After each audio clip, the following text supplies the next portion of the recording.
Graham, are you ready? Thanks, John. Afternoon, Bob. Hello, Graham. You've made an appointment, a new number two. Can you tell me about Paul Williams in terms of the guy you know and why the club has appointed him? I had a good conversation with Paul weeks back. We did some more checking, and we liked the fact that as a coach, his reputation, his work with young players, his pure coaching on the field just came with big compliments across the board. So Southampton, and most recently with England's under 20s. Very eager to join in, good man, good communication skills. So for me, we're very excited to add him to the staff. Is he your appointment? Yes. You didn't need persuading, this was the guy you wanted? I always am open for the discussions, but I felt that Paul was the right guy. Important to say that Alan Curtis still plays a key role as well. And so Alan has the Swansea experience. He has real knowledge of what the club has been about. So I need that every day. That hasn't changed. But to go with everything that Kurt provides, that ability to have one more coach on the field that now in different situations is training. Maybe I'm concentrating on one part of training, and I'll ask Paul to keep an eye on the back four on one of the teams and really work on the shape, the distances. So, I mean, I feel like he's familiar with that type of role in training or taking part of training and running part of the session. And then Kurt gives us, again, someone who observes, who then at the end when we discuss what took place, gives good input and good information. So I think it's a very good addition for our staff. I suppose it's an appointment that's perhaps raised a few eyebrows because of Paul's lack of experience as a coach in the Premier League. That's not a concern for you? No, I obviously know that he had a good number of games as a player in the Premier League. And I think he's worked very hard to develop his skills as a coach. And I think there's been many examples of different guys taking roles as number twos where their coaching background, their coaching experience, their way of working with players was the primary plus in the situation. And I think that's how it works for Paul. We've come off the international break. You've had players off around the world. Has everybody come back fit? Yes. Some guys obviously come back late. First we saw them was today, but everybody's okay. And everybody ready to go again? Yes.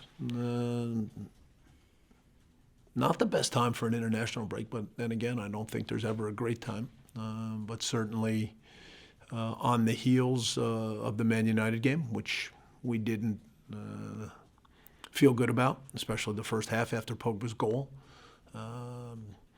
So, the idea that you have a few minutes following the game to get at a few things and then everybody takes off isn't perfect. But then if you look at the plus to the situation, even though it's a smaller group, you have a chance to get back into training, push some of the things that need the most emphasis.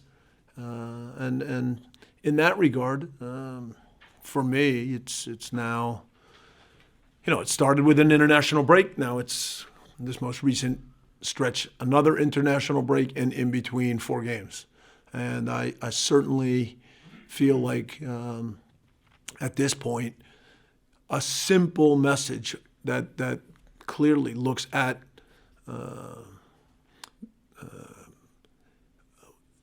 the things that just need to be better from the start of the game to the end. Not a complicated message, but again, intensity, closing down, being harder to play against, I still, from the first day I arrived, said that I am very aware of the fact that at good times in the past, Swansea has been able to possess the ball. And so the idea that in situations we're not in a rush to go forward, that we make good decisions about when to keep the ball. Over this international break, I also did a lot of video work where I went back, not only on games from this season, but where I went back and watched some important games from last season and tried to make sure that what I see in this team and in these players fits with good days in the past. Because one of the things that obviously is a challenge is restoring confidence. I've talked about it in other press conferences. And so for me, the idea of restoring confidence, part of what can really help is making sure that the picture that I have of how this team can play, what kind of football, where we pick up, everything fits with good pictures of the past. And so I've sat down with some players, looked at 5-10 minutes of different games, talked to Kurt about some of the games last year that fit that situation, so that our message can be as streamlined as possible, and we can get at the little things that I think just need to be better. And that's the work right now. So you wouldn't agree with Ki-Sung Young, who was quoted after the Korea game the other day saying he's going back to a club in crisis? I wouldn't use that word. It's 11 games. For me, 4. We certainly understand that we are in an important stretch. Need results, need, again, this confidence boost. So we're not glossing over anything, that's for sure. But no, I wouldn't say crisis. I just think we have to be strong. We have to understand that it's not just about one part of football. We've got to be better in many ways. And so, sometimes I like this expression about making plays. And good teams make plays that count in all parts of the field. That can include attacking plays where you create an advantage. That can include defensive plays where the other team has created a chance, but somebody sees it and does a very good job to block a shot or close a man down before it turns into a potential problem. For me right now, recognition of key moments and making plays that matter. I did use this word intensity a little bit earlier. Intensity in football, there's moments when you organize behind the ball and maybe there's a period when the other team puts some passes together. But then at some point, maybe one of those passes isn't so good, or maybe a man's receiving a ball and his back is to you, and you have some opportunity to now turn the tables on them and to start to get tighter. And when one does it, everyone else is ready to join in. I mean, these are basic parts to good teams. And I still look at us at times and feel like we can be in good position. But then when those moments arise, I'm not always sure we recognize them and that we have the kind of strong reaction and the kind of intensity that we need. And that certainly was the case after Pogba's goal. Right? Too many moments where we just, we had plenty of people around the ball, but not enough commitment to really get after it and come away with plays. So, again, it's not like you create one training session to work on these things, but there's an overall mentality, and we've got to be honest that that 30 minutes or after Pogba's goal, 35 minutes, whatever it was, that's not what we're going to be about. And so I told the players if there's any part of that period of the game that had to do with a mixed message from me, then I'll take full responsibility. But let's be clear, that's not the kind of football we're going to play. And I was disappointed in that period of the game for sure. Again, I'll be the first one to put my hand up when that happens, because no matter what, we've got to play with a commitment and an urgency and a passion. And for that period of time, it didn't happen. Again, we could spend hours talking about why, but the most important thing is a clear understanding moving forward of, again, of our football. You need a win. Can you see that win coming away at Everton? I can see that win. I think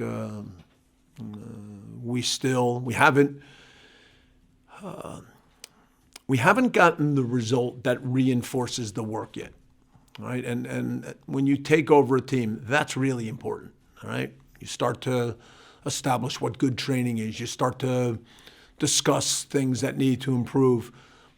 But in order for all of that to feel good, you need the result. And so far, no, we've had things that I think are going in the right direction. But if you don't turn that into something on match day, then you're not there yet. But I still believe in what's going on. I think it's a good group of players. We understand that we've got to be stronger. We've got to deal in the game in moments that don't go our way. We've got to get past that and continue. We can't be a team that goes through a week of good training and then the first time something goes wrong in a game, everybody's got this look that it's happening again. There's got to be this stronger mentality, and that is still an appeal to all the players. That's a challenge for more leadership on the field. So there's many aspects, but those are the things that still I think and believe in, and now I'm ready to see them against Everton. You're up against a guy at Everton, Ashley Williams, who was renowned for exactly those qualities you've just outlined. Do you think you've missed those as much as you've missed Ashley as a player? I've heard many stories about Ashley, and the stories always begin with his leadership ability. And so I understand that when a player who carries that type of responsibility within a team chooses to leave, then work needs to be done to build that type of leadership back into the team. It may not come from one player. It may come from a group of players. But without a doubt, we need more leadership. Right? We need leadership on the field in different ways. Leadership can be a strong voice, for sure. But leadership is also, again, going back to this idea, making plays. Somebody that in the right moment of the game, if the team has become a little too tentative, starts to step out, close down a little faster, put guys under pressure. So we need more leaders within our team. We need more guys that, when the game starts, are ready to take real action. And so when you lose a leader, everybody is challenged to take a little bit bigger role. And I think that has been the message to our group now in the recent weeks. And just finally from me, Bob, a little wider afield, that there's talk the last couple of days about there still being a drinking culture in football here, particularly in respect to the pictures of Wayne Rooney the other day. Do you recognise any difference in that culture here from what you were used to in the USA?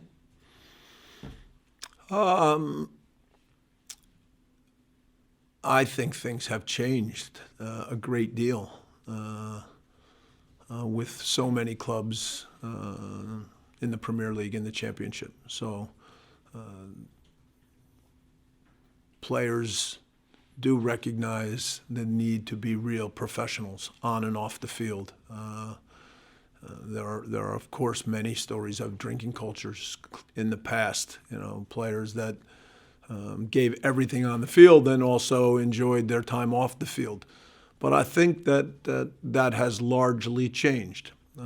Does that stop some players on a given day from being out and somehow having it turn into a huge story with the way news coverage works, not only here but everywhere these days, with social media, with cell phones?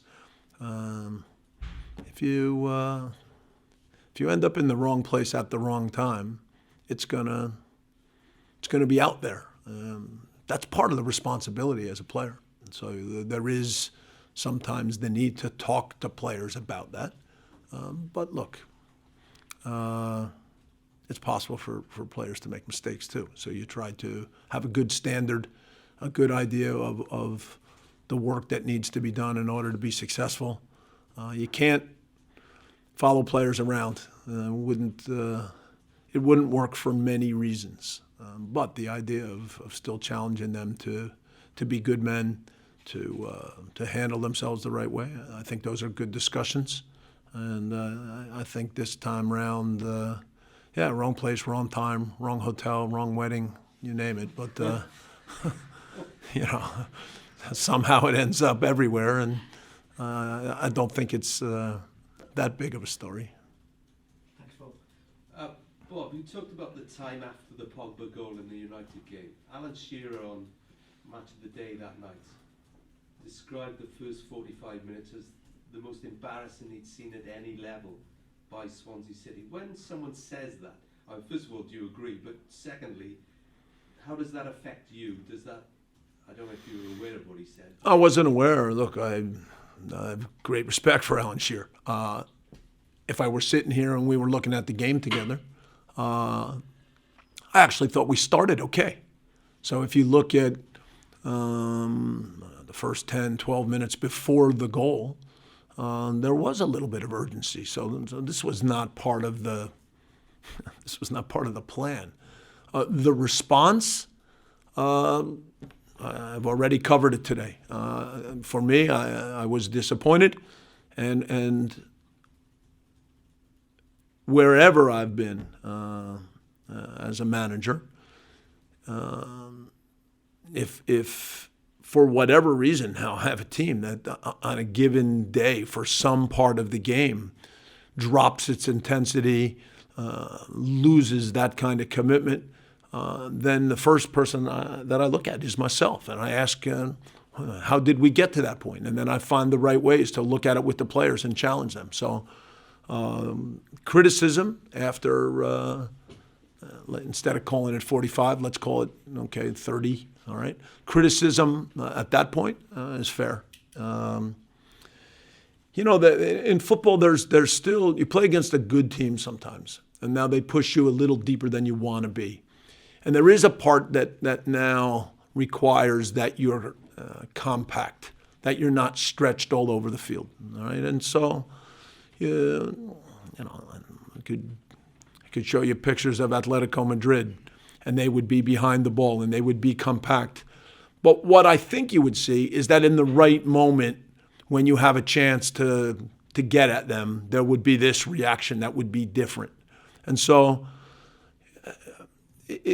that is the area where, for me, not just in this game, but when I look at different games, when I look at the kind of goals that we still concede, I still see situations where I think quite often we have enough players. I see situations where the initial move to get behind the ball has happened. But then once you're behind the ball, that doesn't solve all your problems, all right? And then you've got to be very aware of, again, what's happening if you've come back, making sure you haven't lost track of players that were behind you. And so for me, that's the area that defensively still needs the most improvement. Again, I go back over and over, and I see the kind of chances that we do give up. And Man United is an interesting game. Can you imagine? They have 3 shots on goal. Right? They don't have an attacking corner. So here's a game where it's not like for long periods of time. They're just in the penalty area, and we're under immense pressure. Right? So there's some part of that means that the initial moves or the structure, there's some part of that that's okay. But again, to just be behind the ball and never see the right moments to get after them, never see the right moments to when you've got 3 and they've got 1, make sure that we come away with the ball.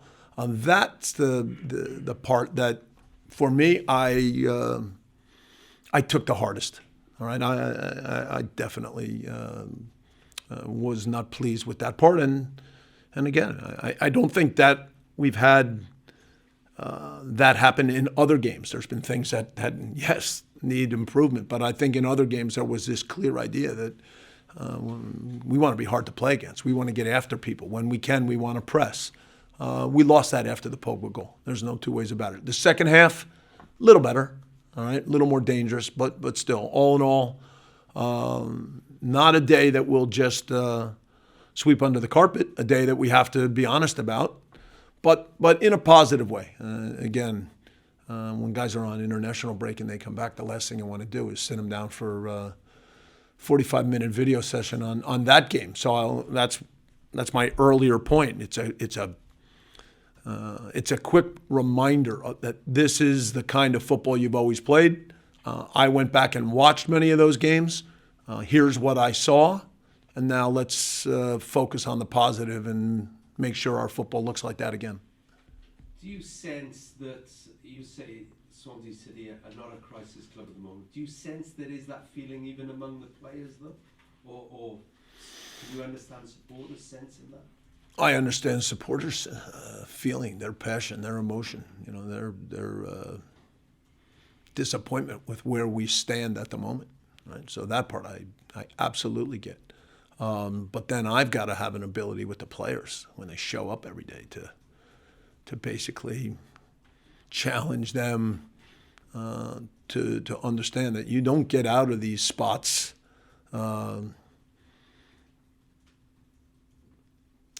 unless you can pick your word, but I'll choose courage today or strength, right? But you don't get out of tough spots in football if you don't have enough real guys that understand that, okay, we've put ourselves in this bad spot and now this isn't going to be the end of us. And so, look, would I rather that Key or anybody speaks strong in a strong way at this time and says, we're committed, we understand the spot, we created a bad situation for ourselves, we're going to change it around? Yeah, I'd rather that they speak that way. But look, you get a player in a different moment, he says whatever. My job is to just look them in the eye every day and figure out, again, not with a lot of words, but just with the right message, the right training, that kind of thing, how we're going to step on the field and fight our way out of a bad situation. And the players say that training has been upped and is better generally. So when will it start to show on the pitch? Well, I certainly hope on Saturday, but yes, I mean that's again, when I talk about training now, it's important to understand that it's not criticism of anything that happened with previous managers, right? All I can do is when I come in is start to say, here's how we're going to train, here's how we're going to work every day, and this is what it needs to look like for each match. And I think that there were some positives along the way, but not enough, because real positives equal real points. And in the moment, when you speak about any kind of positives, if it's not together with real points, then you just have to say that it's not as good as it needs to be. And so I see all that, but the work every day has to continue. There's always higher levels on certain days in training of how you compete and of intensity. And then you try to use that to make sure everybody understands this is what it's got to be like on match day. You're coming across Romelu Lukaku on Saturday. He's obviously banging form. Do you have to take special measures to deny a player like him? He's a top player. He's physical. Obviously, he's capable of scoring different kind of goals. So, as always in our preparation, our sense of what kind of chances he lives off of, our awareness of his movement, but that also includes us being better with the ball, us keeping possession more, us being organized behind the ball as we attack, so that we can stop their counterattacks. You know, they're a dangerous team on the counter. And so how you stop top attacking players has different parts to it. And so we've got to be good in all the different areas, and then we've got to keep him from getting in those kind of goal-scoring situations. Nathan Dyer, how far away is he? He's been back in training all week. It's very good to see him in training. And he's not ready for 90 minutes, but he's someone that we can consider to be in the squad. And Jefferson Montero, is he okay? Is he going to play the cast? He was back in training today, which was important just from the confidence standpoint, because initially the early days with that cast, he wasn't confident that he could do much. We still are in discussion whether or not he can play a role this week. It was, for us, really good to get him back in against Man United. He had some good moments. This fluky injury is a minor setback. In the long run, it's not going to be a problem, but it's a discussion point for this game. Just finally, just to clarify what you said about Paul Williams, he's your appointment. Was he suggested to you, or did you have a list of people suggested to you? Because I assume from that you didn't actually know him until you met him. No, his name came through a number of different people shortly after I arrived. And the process was pretty simple. In certain cases, I had some ideas for names. In other cases, through contacts of mine, names were put into play. Through other people in the club, some names came into play. And then from that, discussions, and then obviously meetings, and a little bit of a work to find out more about each guy. So again, to be very clear, my decision, but my decision also included a discussion with others in the club, not a one-man operation. Bob, I wonder whether you're expecting something of a backlash, bearing in mind the last time Everton played in the league, how they suffered at the hands of Chelsea. Are you anticipating a backlash? I think anytime you play against a team that suffered a heavy defeat, you have to be ready. Just like I said, that there's no good time for an international break. I would assume that Ronald Koeman would agree with that. But it happens. I think if you look overall at Everton this year, we all still see a talented team. We've spent time talking about Lukaku. Obviously, between Balassi and Morales and sorry, I hit a blank for a second. Help me. I get it in a minute. Sorry. Is it Barkley? Yeah, there. I'm sorry, Russ Barkley. Just hit too many names flying through my head. So I apologize. But Russ Barkley, in terms of when he has the ball at his feet with good attackers in front of him, this is an important part of their game. They do very well where both outside backs move forward, but especially Coleman, and he adds a real threat on the right side. So they have features of their game that I think you respect, and then you have to be ready because they couldn't have been too satisfied with what happened against Chelsea. Ron Koeman's obviously a strong-minded man, but I wonder whether this is a situation because football can be a ruthless game. Will you ever, going up to this, I know there's only limited time left now, but look to play any mind games, to play on the fact that they had that battering? I mean, is that something that will come into play in terms of your final preparations? I think we look every week to find the right message. And again, for the most part, I think that message starts with looking hard at ourselves, but we also understand that in certain moments you understand where the opponent is.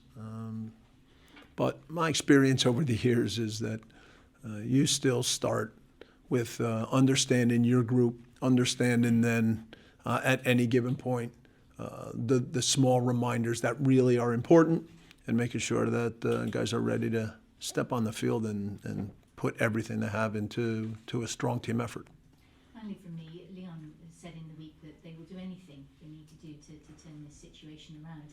I mean, obviously you've had your conversations with them, conversations with them then collectively in the training. Have you been able to be party to any conversations they've been having with each other? What sort of messages are you picking up from them in terms of the conversations they're having with each other about where they are now and what they want to do? The work includes all these kinds of conversations. It's really important. I mentioned leadership before. It's really important that some of these kind of conversations take place amongst players. As a manager, you provide certain starting points. You pick the moment to give your message.